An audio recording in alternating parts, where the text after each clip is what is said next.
Good morning, good afternoon, good day, or good on you wherever you are, whenever you are. This is the three things courtesy of, yes, The Corners magazine, www.thecorners.pl, coming from MRP Studios in Praga, in Warsaw. And I am your host, Preston Smith. And also, I hope you're a detective in Central Europe's www.cddi.pl in case you need risk intelligence, consulting, or investigations. Now, after we got the very long introductions out of the way, what three things are we going to talk about today? You can tell I'm still a little bit in vacation mode. I took off. I was out of town. I was in Sweden. I was in Stockholm, Sweden. Don't ask me why, but I'd never been there before. Actually, I love the city, which is why I'm wearing a rockabilly shirt because I saw some great bands there. They were actually jump blues, but okay. But back to the three things. What are we going to talk about? Well, there are serious things to talk about whether or not I'm in vacation mode.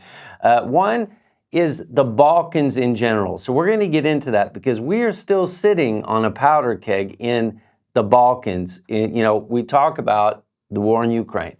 We talk about what's going to happen this winter with energy, or we haven't really talked about that yet, but we will. There's plenty of things to talk about. But what is going on in the Balkans and has been going on in the Balkans for some time is not going away. It's not going away. So that is something that we're going to pay attention to. Second thing, the Polish visa scandal. Now, in Poland, we have elections coming up October 15th. Some pundits think these will be the key, the most important elections of, I don't know, all time. If you ask me, Polish elections are always very dramatic. So I'm actually not quite as worried as others, but we will talk a bit about that. But we will get into this visa scandal, and it's not even that unique, which is what's interesting. It gets into organized crime, or maybe it doesn't. But the visa thing in Central Europe has been a problem for a long time. And then finally, we're going to talk about, yes, the Ukrainian battlefield report. And I've got a lot of updates because obviously I was gone last weekend. I was most of this week I wasn't around. Much has happened. And in a sense, time is running out because we know that the weather is going to change. But before we get into that, I just want to say, guys, tune in if you can. Hit Patreon. I haven't really pushed Patreon. I need to push Patreon. Guys, we need some support for the channel. Keep me on the air because we are just getting started. The season, the season in crime and the season in spying and the season in all these crazy things, they tend to actually, people actually criminals, they go on vacation in the summer too. And then things start ramping up. So there's going to be a lot to talk about as we hit the fall. But that's plenty of things to talk about, three things and more. So let's get into it. Now, the first thing, the Balkans. Now, when I'm going to talk about the Balkans this week, I'm actually not going to talk about Bulgaria, and that's not just because I've got the letters. I know I promised you to do the letters, but then I was out of town, didn't go through them, I admit it. I'm not going to bash on Bulgaria, though. We're going to talk about the Balkans going west, the Western Balkans, because there are so many different variables. There's so much going on there that it almost boggles the mind. But the reason I'm capitalizing on this is because this week, there were high-level meetings in Brussels, and that's like the highest level when it comes to what's going on between Serbia and Kosovo, because the Serbian president, Alexander Vučić, met with the Kosovo Prime Minister, Albin Kurti, and of course, you had the High Representative of the EU, Josep Borrell, there. Now, they had these meetings, and the meetings were a continuation of meetings that started back in the spring after a series of crises, which we'll talk about. But the goal was to go forward on implementing a deal to normalize relations between Kosovo and Serbia. But there's a lot of problems with that. And I'm going to go through these problems very quickly. But the first problem is there really is never a deal. There was never anything signed. So let's keep that in mind. Now, let's back up, get into history. Now, as I'm sure if you're watching this channel, you know that there was once, yes, a war in the Yugoslavia. This was a horrible, bloody war. Things went very badly, and this was a prelude to the war in Kosovo that happened right at the end of the 90s. Now, that war in Kosovo even before you talk about it, you kind of still have to go back to the war in Yugoslavia. Why? Because the war in Yugoslavia raged, and I personally know people that were down there covering it, crossing the lines. Actually, there's a very brave woman. One day I want to try to get her maybe on the show in a feed. She was a reporter going back and forth across the lines, but you can go back in history, read about that. It was terrible. That got settled, though, when Richard Holbrooke basically demonstrated U.S. might, brought leader of Yugoslavia at the time, Milosevic, sat him down under our warplanes and said, look, it's time to make a deal or we're just going to bomb the hell out of you. Well, okay. Finally, the war in Yugoslavia comes to an end. We think it's over. And then we had the war in Kosovo. The war in Kosovo, I've got maybe a controversial opinion. I don't think it was actually necessary. I don't want to be a Serb apologist. I don't want to say that the Kosovo Albanians were not, didn't feel repressed, etc. But this is something that got out of control that I still believe to this day shouldn't have been dealt with the way it was. One of the reasons why I don't think it should have been dealt with the way it was is because Richard Holbrooke, who I mentioned, who was instrumental in bringing the war in Yugoslavia to an end, he should have been promoted to basically the head of the Department of State. He wasn't. That went to Madeleine Albright. That's all I'm going to say to that. But I still think if Richard Holbrooke had been there, things might have gone differently. But we have the war. Then after the war, there's a period, well, what are you going to do in Kosovo? I personally was down there in Macedonia. I've been down and talk about instability, a lot of hatred, justified, both sides, even now today, it's clear both sides committed atrocities. Some of it goes back to obviously the Serbs and some of the things that went on there, which were brutal, but also the KLA, etc. Let's not get into the blame game with that. Let's just talk about what happened afterwards. What happened afterwards is you had basic enclaves in North Kosovo. These are Serb-dominated districts. However, they wound up being separated from the rest of Serbia.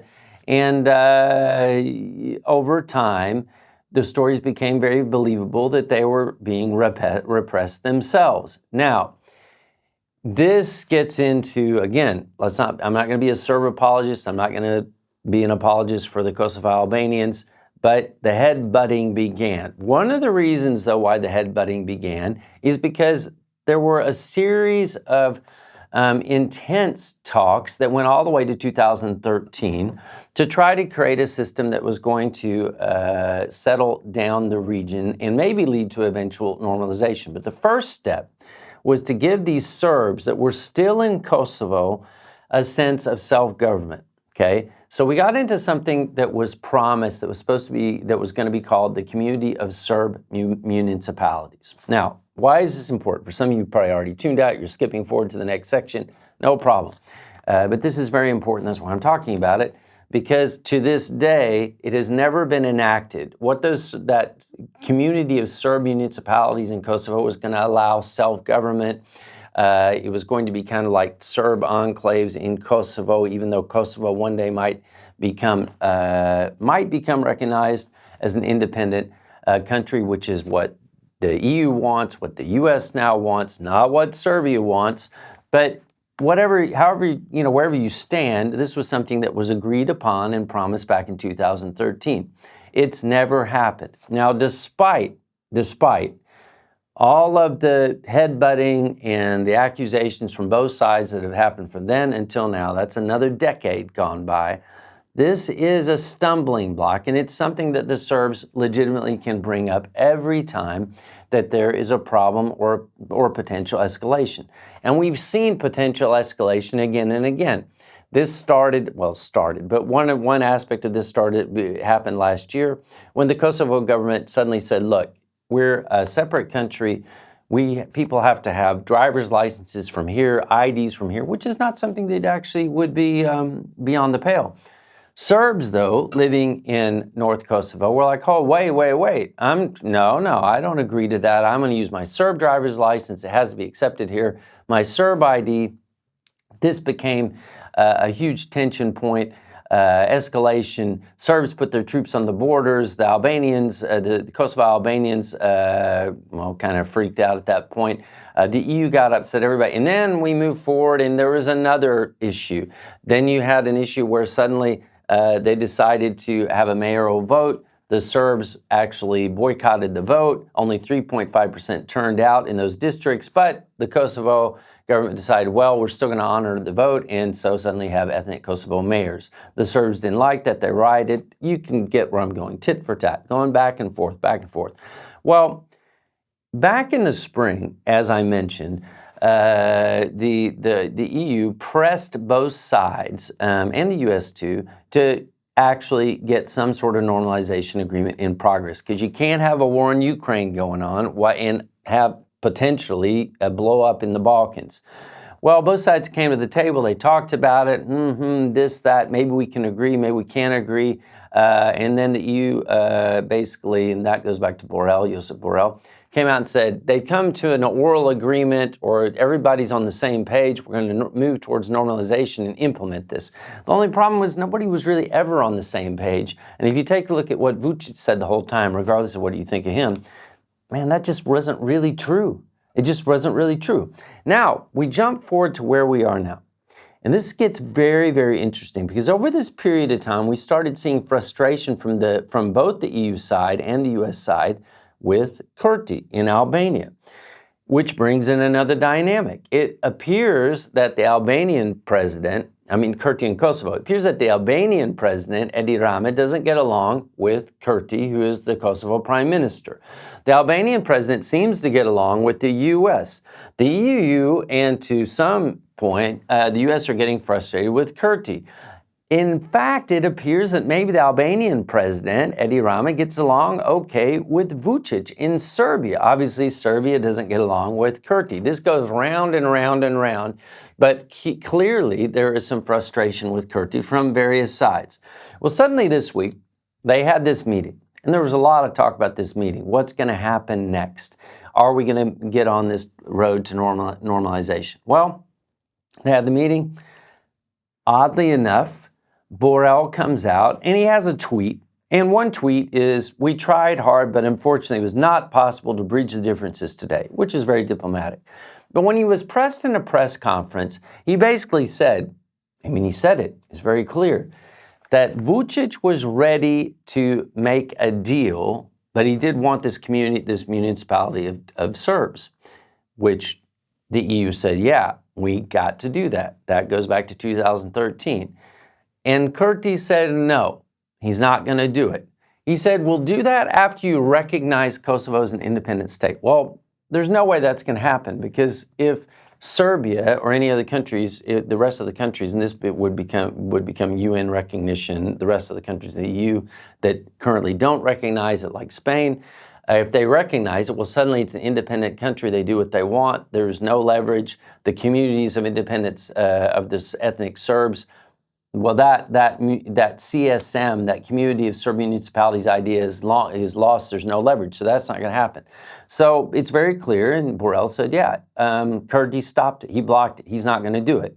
But then he comes out and basically says, but basically no one is actually behaving responsibly to their citizens.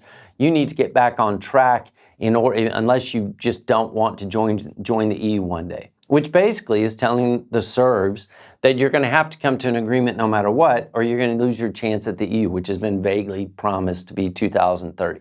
So you see how messy this gets. Unfortunately, that is risky. That right there is risky. So neither side are going to agree like this.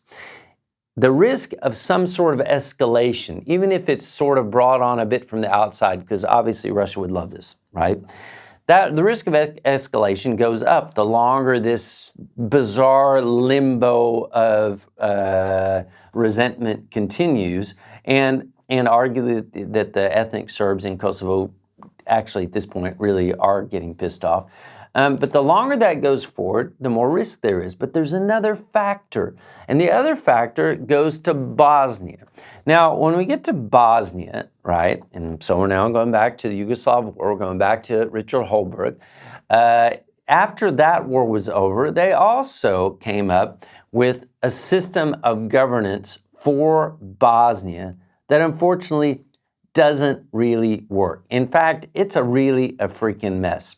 Basically, what they did is they divide the country into sections according to the ethnic makeup of the country. So you have Republika Srpska, which is mostly Serbs. Then you've got the sections of the country that are Bosniaks or Croats. Now, the Republika Srpska, the political leader there, you've probably heard his name, Milorad Dodik. Bit of a firebrand. Early on, he seemed like, hey, he was a really super democratic guy, that you loved him. As things went on, he became more secessionist. And over the last couple of years, I mean, at least go back to 2020, he's been saying secede, secede, secede at every moment. Now, the fact of the matter is, and I'm definitely not going to be an apologist for Dodik, because Dodik jumps back and forth to Russia. Dodik is he just causes problems. He really does. However, that government, that setup in Bosnia is such a mess. There are estimates that at least 300,000 potential voters there are disenfranchised. Why are they disenfranchised? Because basically each district has to vote. You have to vote if you live there and if you're of that ethnicity. Okay, well, so Bosnia was always a very mixed society. So this means if you're going to have a vote, and if these people want to vote, now they may all have to travel, which could cause problems with violence to begin with. But then there's another issue that some 400,000, I'm going to put, actually, there's a great article that came out this week. I'm going to put this in the links, and this is in Foreign Policy, and it talks about there's approximately 400,000 that under this government, which was created by this Dayton Accord, under this government, some 400,000 could not run for office of any kind. So you have this amalgamation of people that have this very bloody history. There's a lot of tension. There's Dodik, who is arguably ramping up the tension. But then you have people that actually can't vote. And on top of it, you have an appointed official from who was ex-German minister. This was Christian Schmidt. Now, he was appointed as Bosnia's international high representative, that he actually has the right under this Dayton Agreement to come in and sort of make the rules for everybody if things aren't working. A couple of times he's sort of done that and it hasn't really worked. Well, Dodik only back on September 7th basically said if he shows up in Republika Srpska, we're going to arrest him and deport him from the country. So you see where we're going there. He took that back, but this is basically a dysfunctional state at this point. It really is. Now it's functioning, okay, it's working, but it's always on the edge of problems. And if you have Dodik saying repeatedly, secession, we're going to secede, we're going to secede, we're going to secede. If Republika Srpska suddenly decided to secede today, that puts Vučić back in Serbia in jam, because he's got a constituency that is very pro-Serbian, nationalistic. It puts the Kosovo-Serbian Serbia issue in question. And if you go even further to Montenegro, you have other issues which also infest the whole region. For example, organized crime, because actually there's kind of a humorous story which I'll talk about maybe in the next show, where there were some guys, this is like out of a movie, where these guys dug a tunnel into underground. It probably took months underground into one of the high courts in Montenegro to get into the evidence chamber where they stole, probably, they don't really want to say now, stole weapons, documents, drugs, because there's been, gang activity we've talked about in the past with some of the big Montenegro gangs that have dominated the drug trade, not only just in the Balkans, but all. And so they probably stole evidence documents, some of the drugs that were stashed there as evidence, the weapons, everything. So you can see there's other issues. This entire region literally is still a powder keg, and no one is really paying attention to it. Now, this is obviously not quite true because we know that the U.S. is very focused on it. The EU is focused on it. They're worried about it. That's why Borrell basically called Kurti and Vučić on the carpet up to Brussels to have these talks. But I think there's a point where they're going to have to face reality and realize, hey, we can't pretend that normalization between Kosovo and Serbia is happening. There's no agreement based on what we're seeing now. There's a will for something to happen, I guess, That's why Vučić is there. I'm not sure at this point why Kurti is there, although I don't want just to blame the Kosovo Albanians, but I'm starting to wonder. I'm starting to wonder. So that's the first thing to think about. Now let's get to the second thing, which is Poland. And some of you are like, oh, hey, you're sitting in Poland. You never pick on Poland. Well, there's something to talk about in Poland right now. So let's get on to the second thing. Now for the second thing, the Polish visa mess. If you guys watched the show, a couple of shows back, we had a guest, David McQuaid, he was a Dow Jones journalist. He's a Bloomberg journalist. He's been around forever, covers politics, wrote for think tanks, and he mentioned something which is almost like a coup d'etat when it comes to political games, and this was that Donald Tusk, the former prime minister, he was a civic platform, etc., who is now a candidate for the upcoming elections, leading the opposition. That Donald Tusk really, this was like a genius move. How he found out, I don't know, but he pulled out of nowhere an issue that now has really come back to haunt the current government. And that was basically saying, you guys said you don't want immigrants that aren't vetted, but you basically have hundreds of thousands of immigrants that have been coming to Poland on visas. They haven't been vetted, and this basically exploded. Now, at the time when he said it, even back when David was on the show, it hadn't really exploded yet. It was just kind of bubbling under the surface. But over the last couple of weeks, over the last week especially, it has exploded with all kinds of allegations. In fact, if you just take a look at some of the mainstream press, Politico wrote it up, the Associated Press wrote it up, and they're talking about the Polish media basically saying that 250,000 visas have been granted since 2021. That's a lot of visas, for thousands or even tens of thousands of euros each. Now, let's back up just a minute. First, why is this important? It's important because the way the EU functions, most of the EU is kind of on board. I mean, forget, the UK because of Brexit and all that. So let's not, for you guys that aren't following the, Europe, let's forget for now the UK, because Brexit's done, whatever. Maybe they want to come back. We don't know.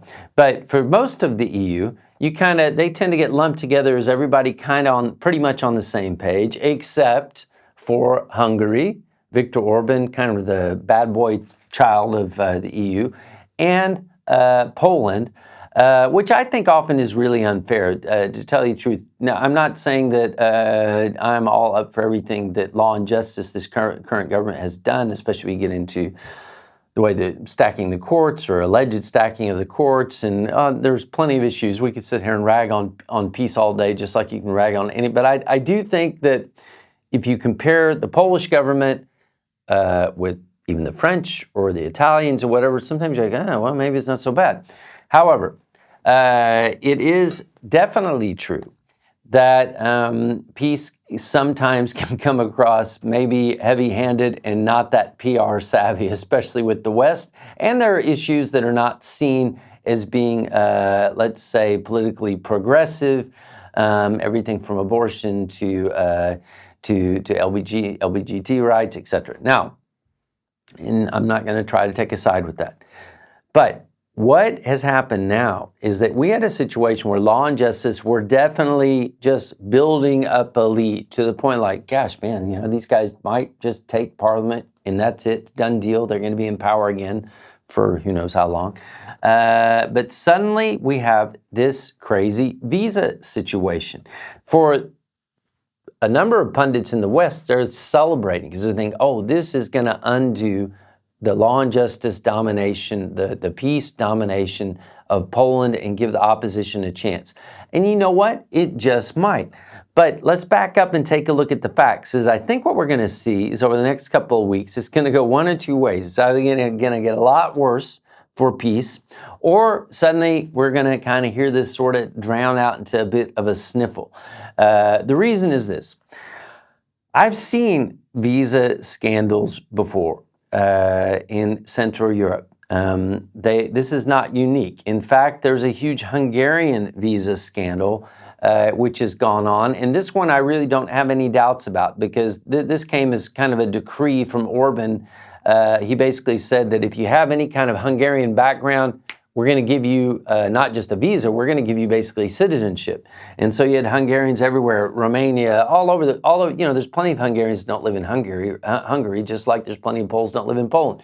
And so these Hungarians, they all got passports, they all got Hungarian citizenship, and suddenly they were using these passports to travel, say, to the U.S., and it's part of the EU, and the Hungarians got in. The U.S. finally said, hold on, this is out of control. We don't know who any of these people are. They might come from Romania. They might come from Uzbekistan. If they've got, they claim they've got Hungarian citizenship, they've got a passport. So this is a big problem. That, you see, is, okay, that's a legitimate problem. There's really no doubting that. The U.S. said, hey, Hungarians just can't come to the U.S. the way they used to. You know, just like most countries in the Europe, in the EU, didn't have, you just get to go. No deal anymore. That's different.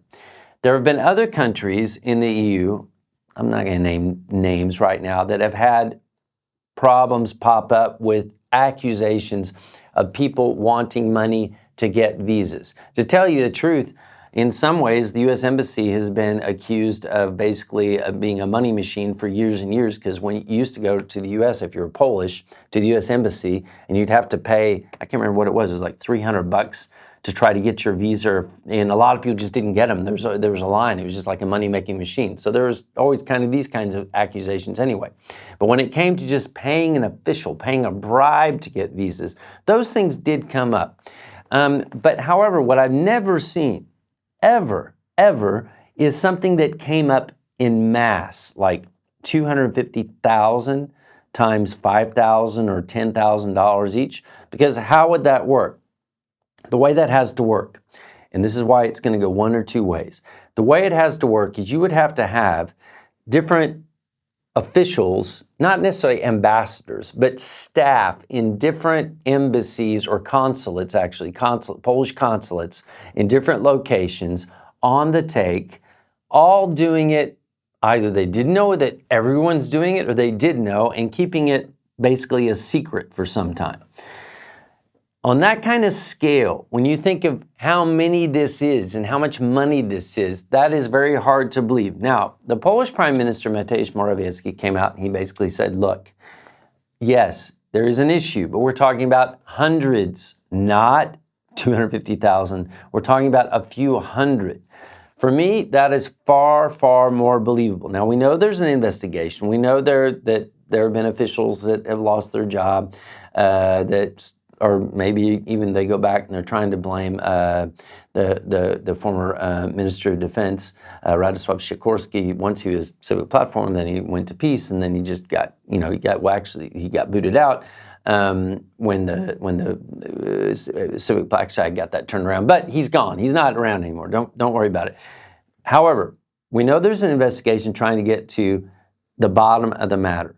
What is extremely hard to believe is what I said, that there were hundreds of thousands of, unless there was an actual machine. And the machine would have been something like what I said with the U.S. Embassy. Not saying the U.S. Embassy was doing it to try to illegally give people visas so individuals could put cash in their pocket, but there was a system in the old days here that was very well known. Like I said, you paid your money. A lot of people didn't get a visa. They would get very frustrated because at that time, a few $100 was a lot of money. Still is a lot of money, to tell you the truth. I could buy like guitar effects for that. And that system went through. And honestly, did it make the U.S. Embassy here a bunch of money? Well, yeah, it made a bunch of money. They'd probably say no because there's admin costs, whatever. But come on, this was a ton of money. It was a ton of money. Now, maybe there was a system in place. And the system was something like that. And that's what it was meant to be. And it got morphed into something that's just out of control. Possible? Possible. Do I think it's really true? I don't. I think probably what you have is some sporadic cases of there are some guys that went bad. We're taking money on the side. It might be a few hundred. It might be less than 1,000. It might be more than 1,000. But it's really difficult to believe it's 250,000. What is this, however? It's a great talking point for the opposition and for them to drum up interest and show and to try to say that the Law and Justice Party here was hypocritical, et cetera, et cetera. Will it change vote? Will it actually impact the election? Maybe not as much as we think, because I don't think it's going to change any of the hardcore Law and Justice voters. And those hardcore voters, you know, at one point they may always look like around 30%, but they're actually probably more. 36%, it's pretty hardcore. I don't think it's going to hit them. Is it going to hit some people on the side? It might. In fact, what it might do, though, is send some voters more to Confederacy, send some voters, it might actually weaken the opposition. I don't think this is something that's going to necessarily change the elections. What I do think is it's going to remain a topic, and we'll find out a bit more as the next weeks go forward. But if I were going to bet on this, 250,000 visas, that meant that much money on the side through, very difficult to believe. But let's jump to the third thing, the Ukrainian war report. The third thing, let's talk about Ukraine and the Ukrainian war report, the battle report. Now, usually I just go right to the maps, but we're going to talk about a few things very quickly before we get into the maps, because it's been a crazy week. One of the lead stories out there right now is, yes, Chechen leader, the Putin's attack dog is what they say, Razman Kadyrov, is very, very sick. He might be in a coma. Some think maybe he even died. Haven't heard that, haven't been confirmed. Ukrainian intelligence reports are openly saying they believe he's very, very sick, possibly in a coma. There's blog noise from all corners, from the Russian side, from the Ukrainian side, that something has happened. I would, if I were a betting man, not saying I'm not saying I am, I would bet that, yeah, he probably is really sick. There is something seriously going on there because he is not posting anymore. Because he in the past tended to post a lot, or had someone post for him. But also there were reports, and these reports, this is not the first time that we've heard that he's sick and that maybe he had been poisoned. There were reports back in the spring, even a little bit before that, saying that something had happened and maybe he had been poisoned. Now, the current reports are saying that he's got serious problems with his kidneys. Okay, when you have these cases of these guys supposedly getting poisoned, well, what happens later? Yeah, they have kidney problems, and sometimes the kidneys go. I mean, just like if you drink too much, your kidneys can go once you get older, and he doesn't look like he's particularly fit. So yeah, this could actually be legitimately the end of Kadyrov. I don't think there's a lot of people, at least in this part of the world, are going to be crying over that. If you want to take a look at this guy's history, go to Wikipedia, and you can just read the endless allegations against him, everything from torture, kidnapping, to rounding up homosexuals, to probably, possibly, allegedly having journalists killed, et cetera, et cetera, et cetera. This goes on and on and on. Obviously, we know that he sided with Putin. There were, were his Chechen fighters that brave and that effective? There were disputes over that. But there's an interesting twist here. Interesting twist. And that is, there was a time when actually he seemed like he was kind of buddies with Prigozhin. That's right, Evgeny Prigozhin. They seemed to get along great, these two. And in fact, they kind of jointly were criticizing the Russian military. Well, then something changed, and suddenly Kadyrov didn't get along with Prigozhin. Prigozhin didn't get along with Kadyrov. And then we had the coup attempt when Prigozhin drove to Moscow, which probably wasn't the smartest thing he ever did, and it was much less smart when he decided not to go. And then everybody's like, well, he's going to get killed, and his plane got shot down. But there was a moment at that point when Kadyrov was supposed to, his troops were supposed to come and basically stop Prigozhin, but he was very slow moving. And now, under the surface, there are rumors that, hey, it's poison. Well, we've had poison in the past. You got Litvinenko, you've got Skripal, you've got all these issues that Guru was accused of. And now we have another accusation that maybe Putin is getting rid of somebody else. At least that's not even me saying this. This is kind of the noise and the rumors going around in military blog land. You can't give much credence there or not. Now, what is on the flip side interesting, though, is apparently the doctor that was supposed to help him, well, they're not too happy with him, and there's stories that he might have been buried alive. I wouldn't actually treat that as just another rumor, because only actually not that long ago, there was a case where there was an elderly woman who was related to one of Kadyrov's top advisors. A doctor, I guess, couldn't help her, and that doctor was beaten to death, just beaten to a pulp. rough place, rough place. I don't know if doctors are going to volunteer to help sick politicians in Chechnya anytime soon. But like I said, you know, I don't even know what to say about that. But now let's move on. Next thing we're going to talk about before we get into the actual battlefield report. We have seen this drone thing just, I mean, explode. That's maybe not a great choice of words, but explode into the public conscience or into the military conscience when what is happening and why, especially last week. Now, we had seen reports in the past when suddenly sea drones started hitting ships. Well, last week we had all kinds. We had aerial drones, we had sea drones, we had everything. Now, we had a few things happen which were a real surprise for the Russians. They hit the base in Sevastopol with drones. This was just an incredibly ambitious strike by the Ukrainian military. And apparently they severely damaged a landing ship, the Minsk, and a submarine, okay? There were actual there were films of, you know, the fires and the destruction, but this wasn't the only thing that happened. A day after that attack, there was another drone attack, and this was what's called a Ukrainian, it's basically a drone, a sea vessel. The Sea Baby hit a Samum-class missile carrier hovercraft. There are photos of that in the blogosphere that show that hovercraft being towed. It doesn't look particularly damaged, but it was confirmed. Also, the Ukrainians hit, and this supposedly was worth more than $1 billion. They hit a Russian S-400 Triumph surface-to-air missile defense system that was wrecked in Crimea.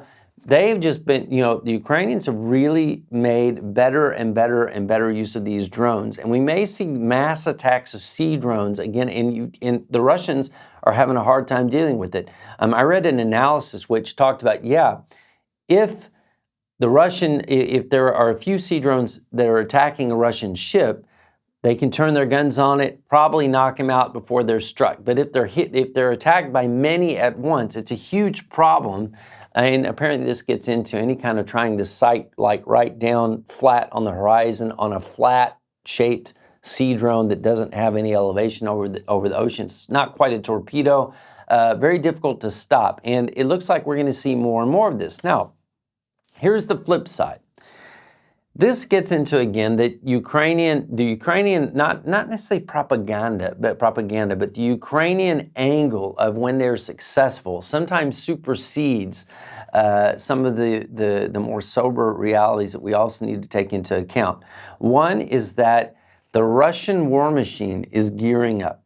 We cannot deny this. They are actively gearing up, and historically it always takes Russia a while to start producing, for example, artillery shells. Man, they're moving on that. We've seen new attack helicopters. It looks as if Russians have started producing drones at an incredibly fast pace because suddenly they are droning the Ukrainians at the same rate or even more aggressively than the Ukrainians in several parts of the front. Now, the reason I'm saying this is because, interestingly enough, these attacks maybe finally woke up some of the Republicans, because in the U.S., we've seen the Republicans, but man, it's really, I guess they're under the sway of Trump. I don't know. The Republicans kind of mystify me because you would think, being anti-Russia through the whole Cold War, much more anti-Russia than, say, the Democrats were, that now we have this war that they would be firmly on the side of Ukraine. As we know, that hasn't always been the case. There have been questions about where's the budget going. The Biden administration promises $1 billion, but the Republicans say, hey, what are you doing? But suddenly we've got some news which may give the Ukrainians some hope, especially because we are seeing this ramp up of the Russian machine. That is, we've got 4 Republican senators who suddenly demanded that Biden supply ATACM long-range missiles to Ukraine. The Ukraine's got to be celebrating that, because this maybe signals a shift, at least among some of the Republicans that have been kind of anti-Ukraine or holding back to try to support Ukraine. Is it going to come fast enough? I don't know. We are expecting Abrams tanks. We know that the uranium depleted ammunition is on the way. that hasn't arrived yet, but supposedly this is the tank. Well, we would assume the tanks are going to arrive with the ammunition in September. It's the middle of September. I haven't seen anything yet to say that has actually happened. But I think that we do have to keep in mind that the Russian war machine is gearing up, and there are more and more rumors that there's going to be another offensive, probably January, February-ish,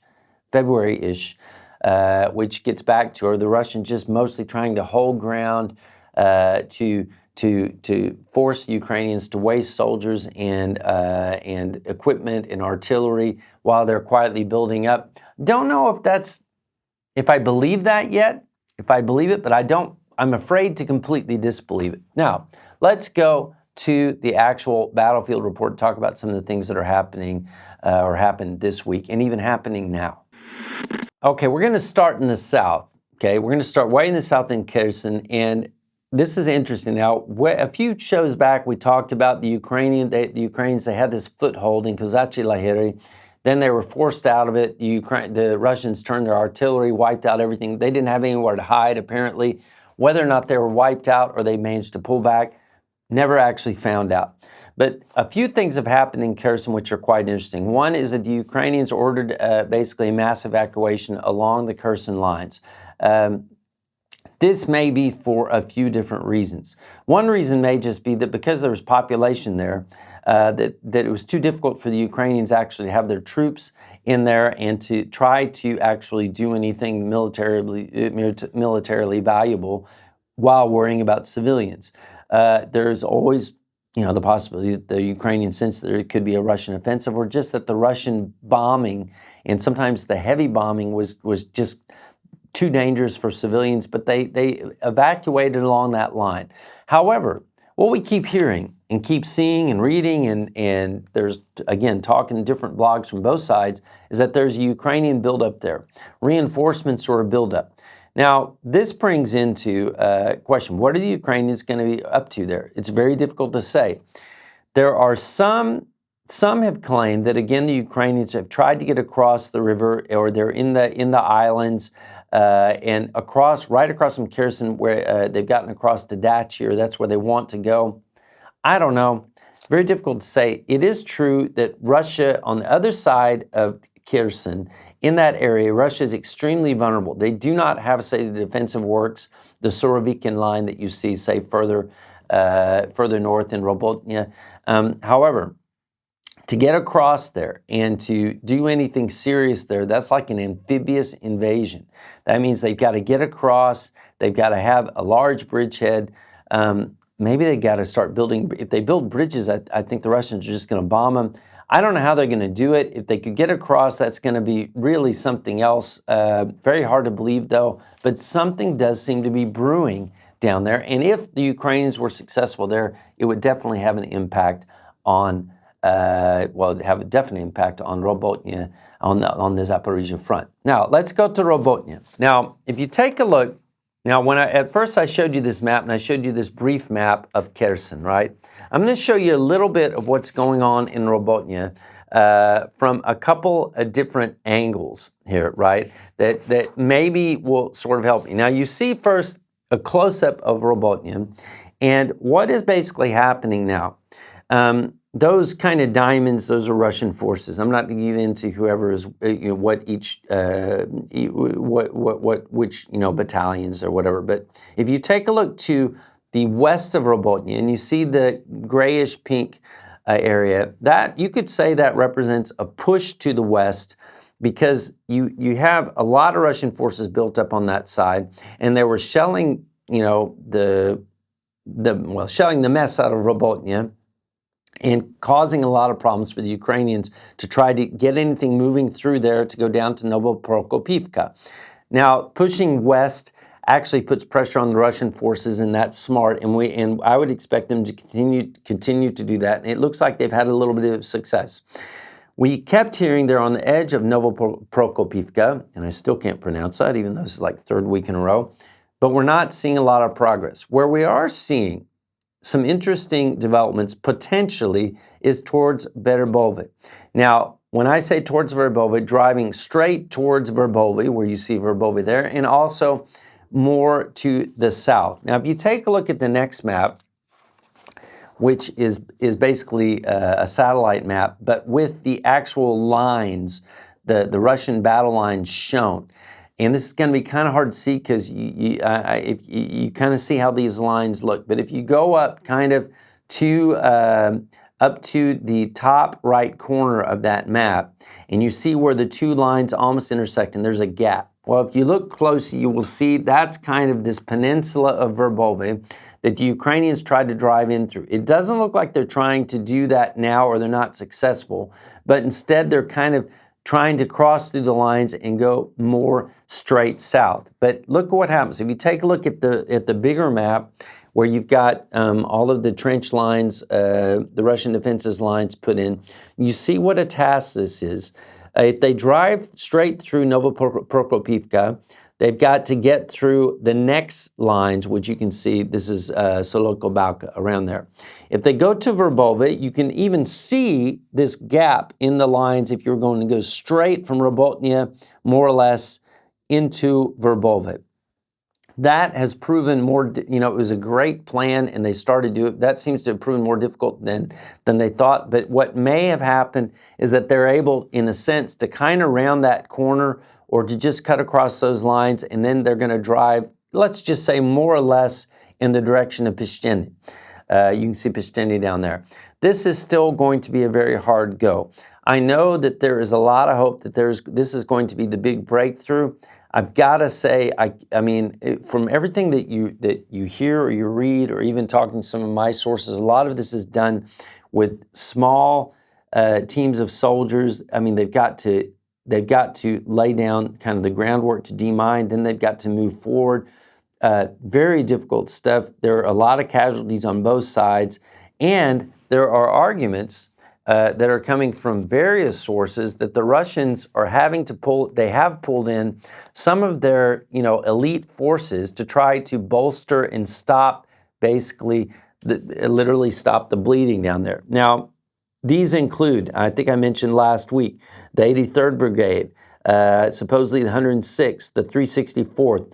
It doesn't really matter the numbers. What matters is that these are elite Russian forces that are being brought down there to stop any kind of progress.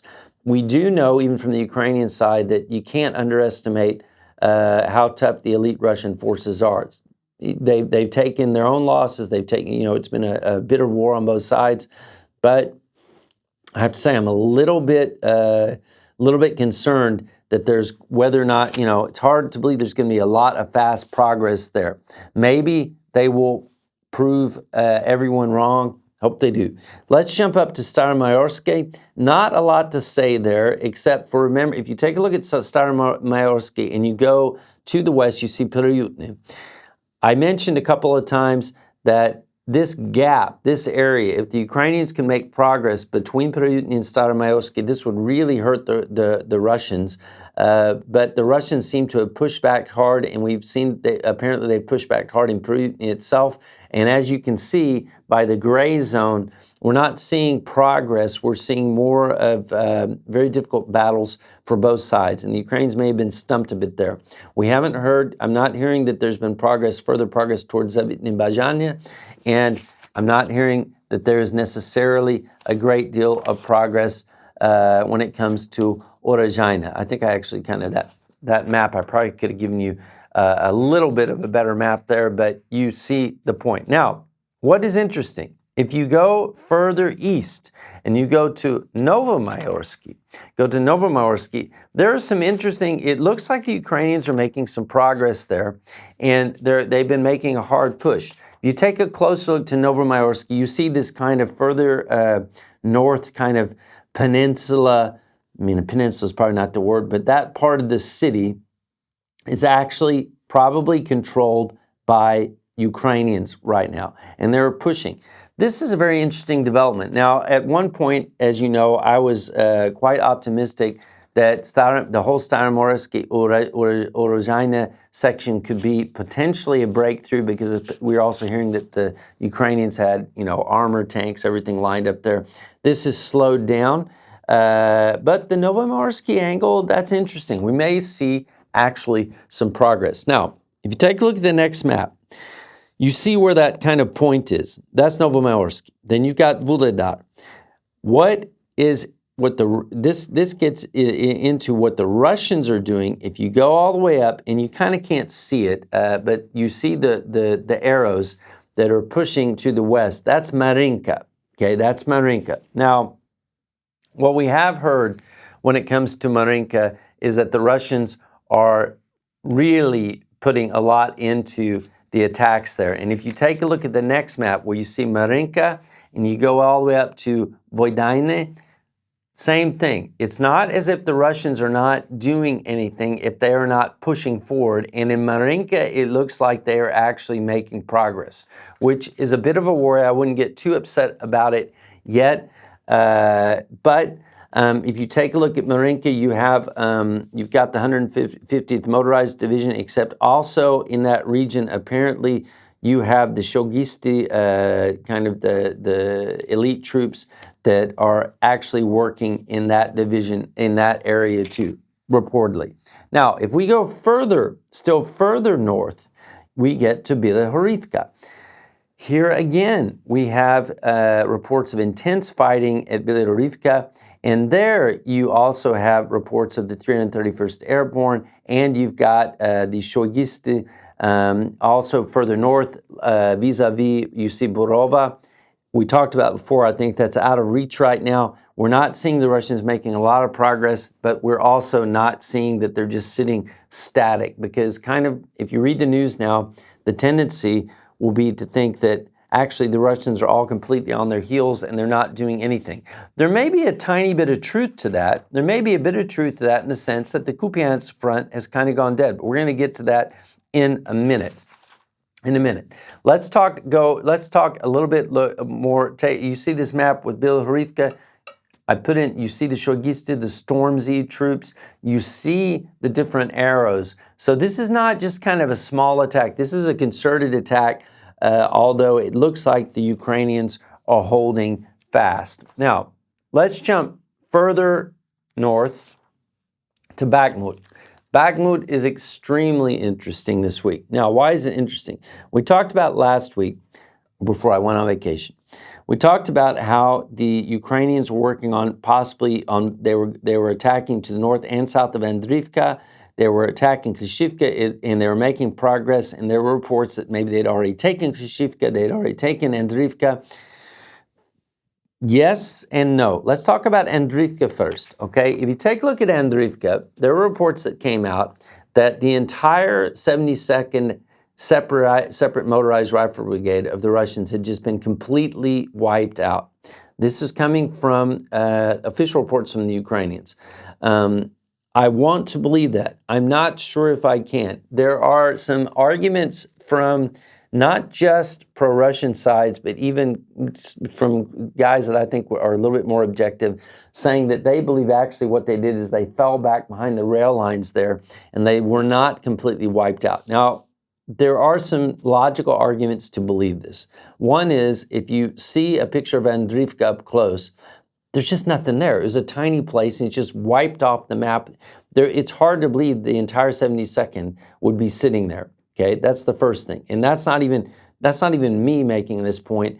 There's a blogger who at Weeb Union, I believe, he was making the same point. When I saw it, I was like, well, that's interesting, but okay, maybe they did it. He made this point, and I'm not sure that I actually am going to doubt it. It just seemed like it's maybe a little bit too good to be true, although it looks like the Ukrainians have moved forward and taken Andrivka, if not all of it, most of it. Kashivka, also, at one point, there were announcements or assumptions that Klishivka was taken by Ukraine. That may be a little bit too soon to celebrate. It looks like there are extremely tough battles going on there. I still actually think the Ukrainians will have Klishivka by the end of this week. They may even have it by the time that this vlog comes out. This is a success.